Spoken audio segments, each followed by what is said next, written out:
ఒక మనిషి ప్రజల కోసం ఎట్లా జీవించాలో అట్లా జీవించిన వాడు గద్దర్. ఒక కళాకారుడు ప్రజల కోసం ఎట్లా పాటగాడుగా మారాలో, ఎన్ని పాటలు రాయాలో, ఎన్ని ప్రదర్శనలు ఇవ్వాలో అన్ని ప్రదర్శనలు ఇచ్చి అందరి హృదయాల్లో నిలిచినటువంటి వాడు గద్దర్. ఆయన ఎన్నడూ ప్రయాణం ఆపలేదు కనుక ఆయన ప్రయాణంలో చాలామంది రకరకాలుగా అర్థం చేసుకునేటటువంటి అవకాశం ఉండొచ్చు, కానీ నిరంతర ప్రయాణంలో ఉండేటటువంటి వాళ్ళంతా కూడా ప్రజలు ఎన్ని మలుపులు తిరుగుతారో, ప్రజల జీవితం ఎన్ని మలుపులు తిప్పుతుందో అన్ని మలుపులు తిరగలిగినటువంటి స్థితి ఉంటేనే ప్రయాణించగలుగుతాడు. అట్లా ఒక జీవనదిలాగా ప్రయాణించినటువంటి వాడు గద్దర్. ఇక్కడ రెండు ఫోటోలు పెట్టారు. ఒకటి ప్రజాయుద్ధం చేయగలిగినన్ని రోజులు ప్రజాయుద్ధం చేస్తూ ప్రజాయుద్ధంతో పాటలతో ప్రయాణించినటువంటి జీవితం అయింది.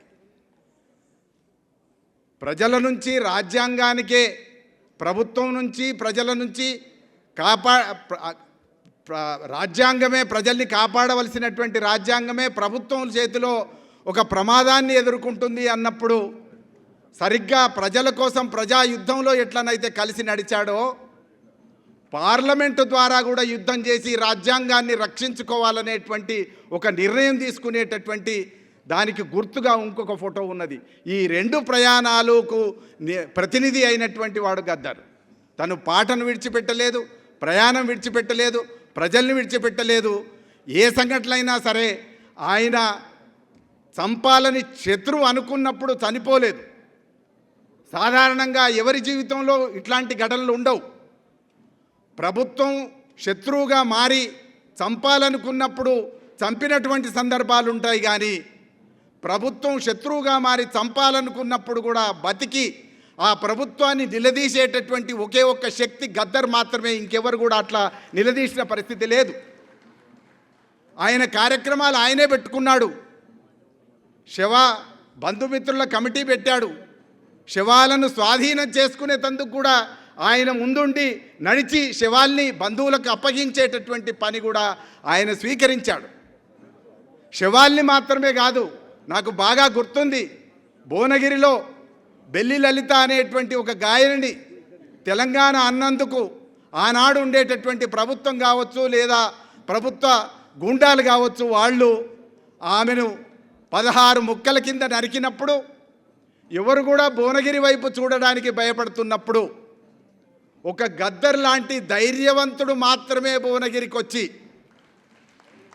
భువనగిరిలో అది ఏ ప్రాంతం అనేటువంటిది కూడా చూడకుండా ఎక్కడెక్కడైతే ఆమె ఆనవాళ్ళు ఉంటాయో అని చెప్పి అనుకున్నటువంటి బాయిలో కావచ్చు, అక్కడ ఉండేటటువంటి మసీదులో కావచ్చు, లేదా అక్కడ ఉండేటటువంటి ఎక్కడ ఏవైనా సరే అవి మొత్తం ధైర్యంగా ఆనాడు ఉన్న పరిస్థితులలో ఆయన వెంట నడవడానికి కూడా చాలామంది ఇబ్బంది పడినటువంటి పరిస్థితి ఉంటే గద్దర్ మాత్రమే ముందు నిలిచి ఆ బాయిలో నీళ్ళన్నీ తోడి బెల్లిలలిత అవయవ ముక్కల్ని, ఆ సంచుల్ని బయటకు తీసినటువంటి మహాధైర్యశాలి ఆయన. మహాగాయకుడు మాత్రమే కాదు, మహా ఉద్యమకారుడు మాత్రమే కాదు, మహాధైర్యశాలి.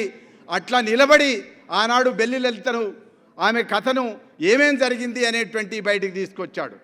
అట్లా ఎంతోమంది గుండెల్లో నిలిచినటువంటి వాడు గద్దర్, ఎంతోమందిని చేరుకున్నటువంటి వాడు గద్దర్.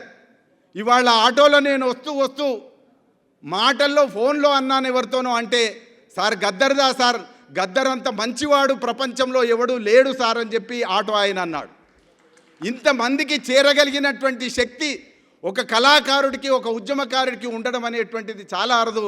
అట్లాంటి గద్దర్కు ఇవాళ చాలా అద్భుతమైనటువంటి నివాళి జరుగుతున్నది. ఆయన శత్రువు అనుకున్న నాడు చనిపోలేదు. ఆయన ఎప్పుడైతే ఆయన పాట రాసుకున్నాడు అని అంటేనే నాకు తెలిసి బహుశా ఆయన అంచనా వేశాడు, మరణం చేరువలో ఉంది అని అంచనా వేసి తన పాట తానే రాసుకొని నా తర్వాత ఈ బాధ్యతలు ఎవరు మోస్తారు అనేటువంటి ఒక ప్రశ్నను సమాజం మీదకి సంధించి ఒక అద్భుతమైనటువంటి పాటగా మలిచినటువంటి ఒకే ఒక్క గాయకుడు గద్దర్ అని నేను అనుకుంటున్నాను. అందుకని అట్లాంటి పాట రాసుకొని ఆనాడు మనమంతా చూసాం, చనిపోయిన తర్వాత ఆ పాట ఎల్లెడలా మోగింది. అన్ని టీవీ ఛానళ్ళల్లో వచ్చినాయి, అందరి హృదయాల్లో నిండింది. అశేష జనవాహిని ఎల్బీ స్టేడియం దాకా నడిచి వచ్చారు.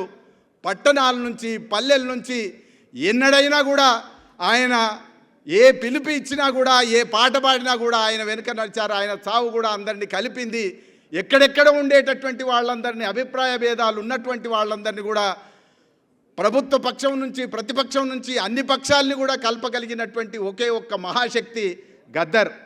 ఆ గద్దర్కు వినమ్రంగా నేను జోహార్లు అర్పిస్తూ, నాకు బాగా గుర్తుంది నిజాం కాలేజీ గ్రౌండ్స్లో ఆనాడు గద్దర్ బయటికి వస్తున్నాడు అని అంటే ఎంతమంది అయితే పల్లెల నుంచి సొంతంగా లారీలు ట్రక్కులు అనేక రకాలైనటువంటి బస్సులు పట్టుకొని ఎట్లా లక్షలాది ప్రజలు తరలి వచ్చారో, ఆయన చనిపోయిన నాడు కూడా ఎల్బీ స్టేడియంకు అట్లా లక్షలాది మంది ప్రజలు తరలి వచ్చి ఆయనకు నివాళి అర్పించారు.